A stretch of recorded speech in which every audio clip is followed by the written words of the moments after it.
Today is the 21st day of Advent, so Christmas is really getting closer. The story I'm going to be reading today is called The Nutcracker by E.T.A. Hoffman, and it has also been turned into the most beautiful Christmas ballet.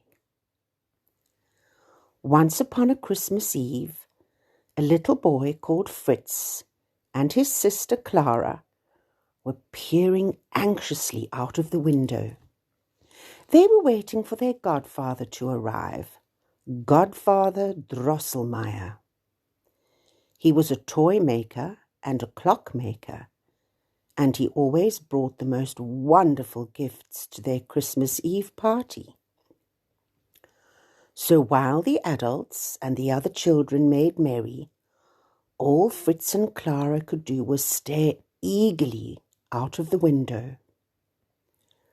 When at last he arrived, the children leapt up and cried, "He's here! He's here!" And they hurried to the door to greet him. Godfather Drosselmeyer stepped into the brightly lit house, brushing a light covering of snow from his coat, and the children threw their arms around his waist. Their godfather's eyes twinkled with delight to see them, and he pulled two carefully wrapped packages out of his pockets. To Fritz he gave a wonderful wooden castle, which had a little mechanical drawbridge and clockwork people moving around it inside it, and to Clara he gave a smart nutcracker, dressed like a soldier in a shiny red jacket with golden buttons. Fritz and Clara were thrilled and thanked their godfather over and over. Then they ran into the party to show everyone their gifts. "How does my nutcracker work?" Clara asked, and her mother showed her how to crack a nut in it. Clara put a walnut into the nutcracker and she squeezed it hard. The shell cracked with ease. Naturally, all the children wanted to have a go, so the nutcracker got passed around the room. However, when Fritz used it, the nut he chose was so big and hard, the nutcracker's jaw broke, and Clara was terribly upset. She clutched the little red soldier to her like a favorite doll. "Don't worry, Clara," said Godfather Drosselmeyer. "I can fix it." And he took out a little tool and made the nutcracker as good as new. After that, Clara didn't let go of her precious nutcracker, and when the party was over and all the guests had left, she begged her parents to let her stay up a little longer so she could put the nutcracker beneath the Christmas tree. She was very fond of her gift. Clara tucked up the nutcracker in a bed of gift wrap. "Godfather fixed you. You'll be fine now," she said. Then she gasped. For a fleeting moment, she was sure she saw the nutcracker wink at her. "I must have imagined it," she thought, and she let out a huge yawn and decided to rest her weary head for a second. It seemed only moments later that Clara heard the grandfather clock chime midnight.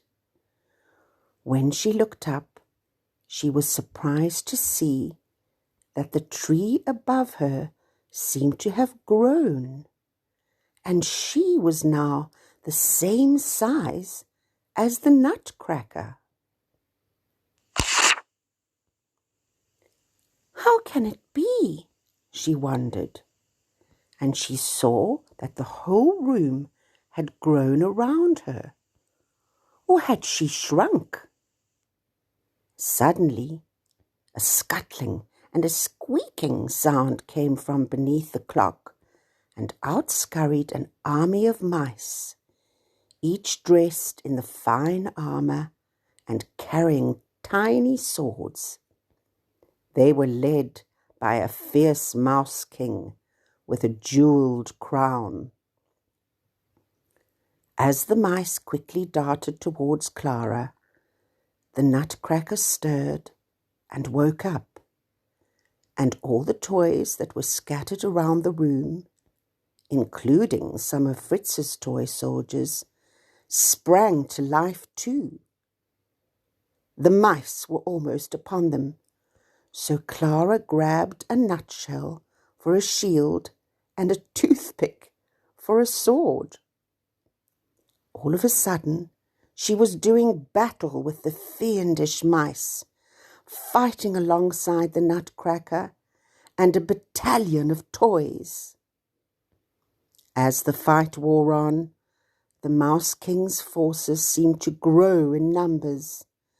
There were mice in every direction, and soon the Nutcracker was completely surrounded. In a desperate attempt to save him, Clara took off one of her shoes and threw it at the Mouse King, hitting him hard on the back of his head. He fell to the floor in an instant, and his troops gathered around him, nudging him to see if he was alive. While they were busy, the Nutcracker ran over to Clara. He grabbed her hand and pulled her into a painted wooden sleigh, which was hanging from the Christmas tree. All at once, colourful, dazzling lights danced around them, and in an instant the Nutcracker had transformed into a charming prince, and their sleigh was gliding through the night air. Before long, Clara and the Nutcracker Prince came to a snowy forest which glittered in the moonlight. As they drew nearer, Clara spotted sparkling snowflakes twirling around. Closer still, they saw that when the flakes touched the forest floor, they became beautiful maidens, dressed in white shimmering gowns, with intricate icy tiaras on their heads.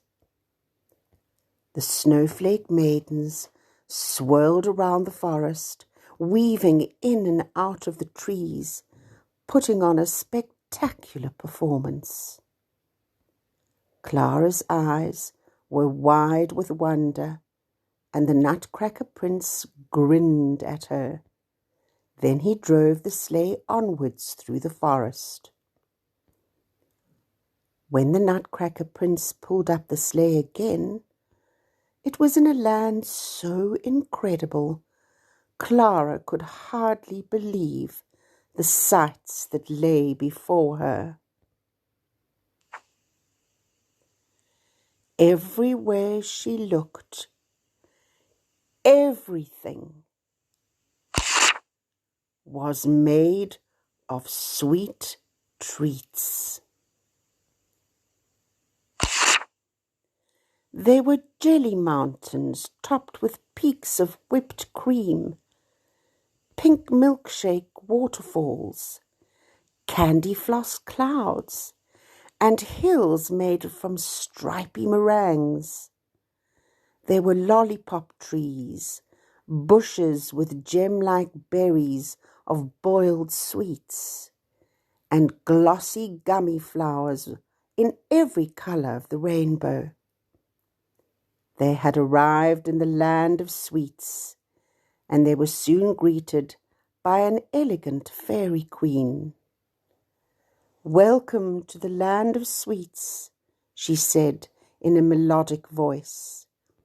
"I am the sugar plum fairy." Clara curtsied, and the Nutcracker prince bowed. The sugar plum fairy invited them to her palace, and on the way they told her of their brave battle with the Mouse King. The sugar plum fairy decided to reward them with a grand celebration and a feast.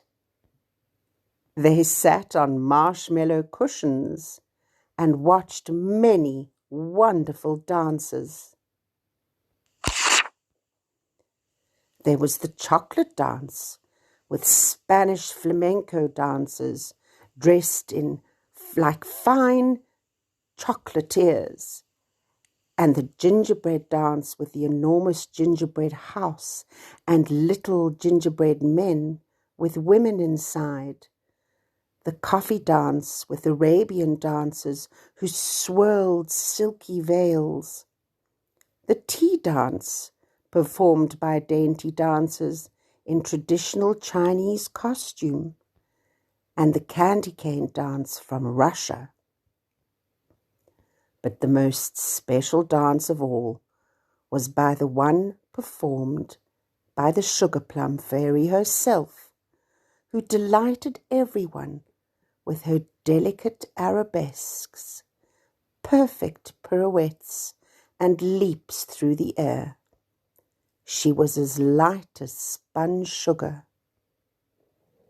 At the end of the festivities, everyone danced a beautiful waltz across the ballroom, including Clara and the Nutcracker prince. It was a perfect ending to a magical night. Exhausted but happy, Clara and the Nutcracker prince said thanks and goodbye to the sugar plum fairy, who gave Clara a magnificent ring made from sugar crystals as a gift. Clara reluctantly stepped into the sleigh, and they began the long journey home. Her eyes soon began to feel heavy, and she drifted off to sleep. When she woke up again, she found herself curled up under the Christmas tree, back to her normal size, and gripping the Nutcracker tightly in her hands. "It was all just a dream," she thought with a sigh of disappointment.